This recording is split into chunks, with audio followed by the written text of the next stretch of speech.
Really, the only time in the Bible where it talks about God gives glory to mankind is in Psalm 8. So let's walk through Psalm 8. Psalm 8, it's pretty short. We'll go here on the screen.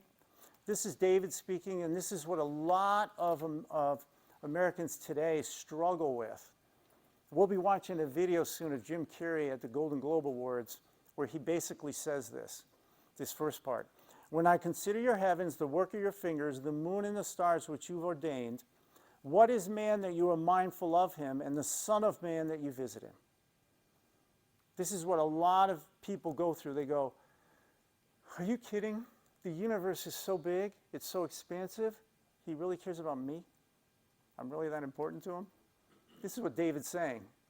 When I consider all of that, but then he answers it for himself. You've made him a little lower than the angels. You've crowned him with glory and honor. That first word, consider, this is David now. This is an exercise he's taking. It means to discern by observation, to literally think it through. So he's not just looking going, wow, isn't that cool? Look at all the stars. He's literally pondering and thinking about what he's seeing. And he goes, as I look at this, I'm a nobody. I am nothing. Mindful is interesting. That word in the Hebrew means to keep in remembrance and to give attention to. So God, he's saying, this universe is so huge, how on earth am I supposed to believe you really think about me? You see where I'm going? A lot of people, matter of fact, what's the name? Don't Fear the Reaper. Anybody hear that? Remember that song? Blue Oyster Cult, right? How many people remember that? You youngsters have no clue, right? That song was very famous. It's all about teenage suicide. You read the words, it talks about Romeo and Juliet, and then it talks about, in the words, 40,000 people do it every day. It's literally talking about looking at life, thinking there's no purpose, and killing yourself. And it's glorifying it in a song. And this is what this is about, at first for David. But then he says, I know you're mindful, but not only that, look at this word in the Hebrew. To visit him literally means to care for or oversee. So how is it that you not only think of me all day long, but you actually care for me in this vast universe? I don't understand. This is awesome. I'm the only one who thinks it's awesome. Nobody thinks it's okay. It says, I've made him a little lower than the angels. You've crowned him. Now, here we go. This is what's interesting. The word crown means to encircle with protection.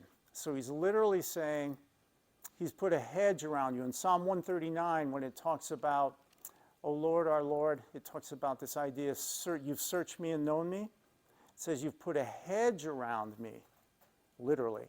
So here we're talking about God not only puts a hedge around you, but this idea of crowning mankind with moral goodness and honor. This is why when you look at China and you look at all these things in the news, you realize, bless you, the citizens have no dignity. They're not given honor by the government. Not at all. Right?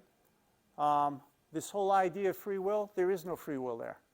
It's according to the government dictates. North Korea, same thing. Here we have a verse where God is saying he wants us to honor him, but he honors us. Now, when did he honor us by giving us free will? When did that happen?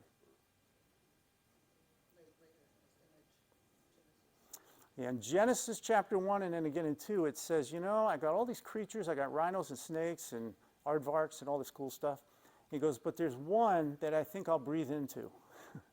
I don't breathe into the others. When he breathes into this one creation, what happens? They become a living soul, and now they have his image. Now, what's his image? Like, you know, great basketball player? Or, you know, really good at math?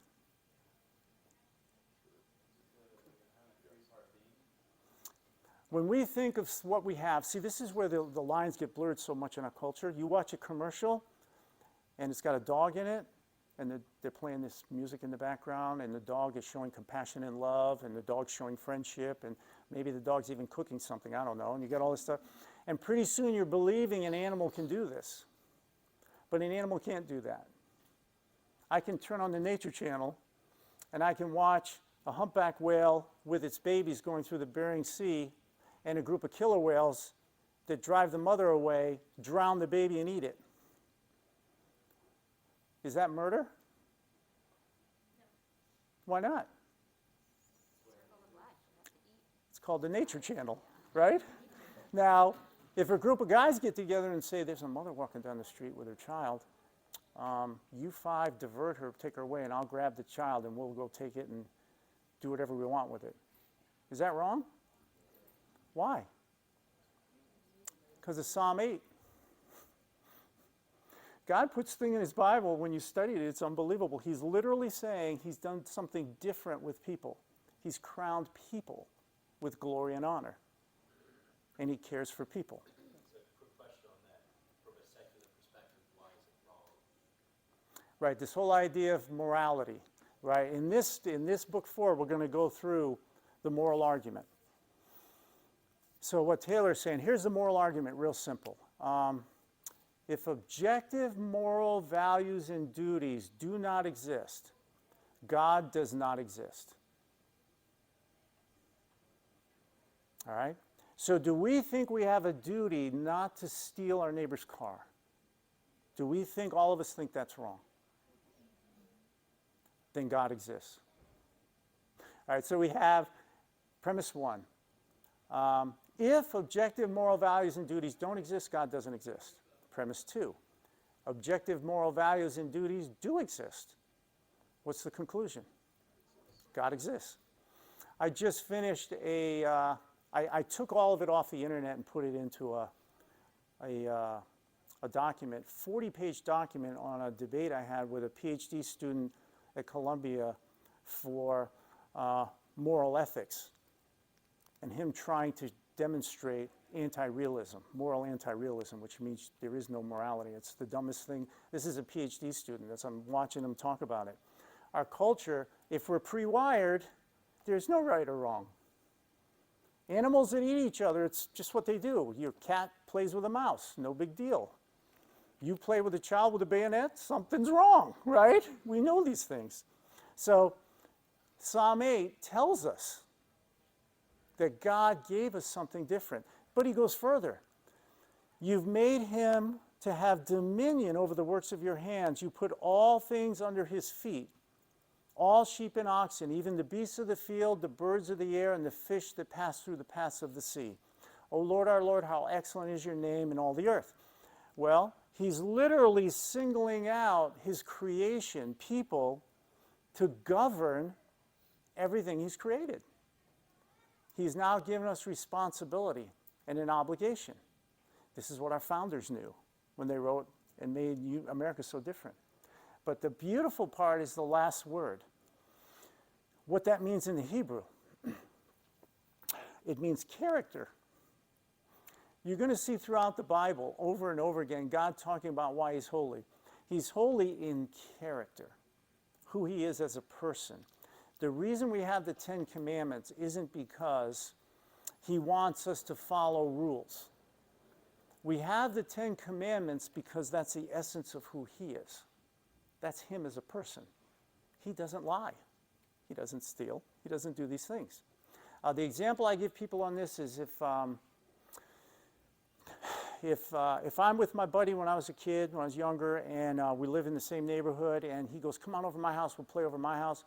I go over, and I walk in the house, and his dad says, oh, you need to take your shoes off.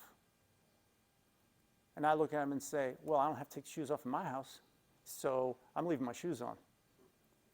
Now, does that father go, oh, you're right, I should have thought of that, no problem? What does the father do? Dude, you want to play at this house with my son? Take off your shoes. If not, you can go home. Now, why is his household and my household have different rules? Why? The father of the household set the rules, or the parents did, right? Guess what heaven is? God set the rules. That's what he's saying. So here, it's who he is as a person. And this is the difference between ethics and morality. He is moral in his essence. And that's why objective moral values and duties are true, because they're transcendent from our culture. We don't get our morality from our culture. I can't find 5 people who agree on anything, right? I mean, but there's a standard above us and we all know it.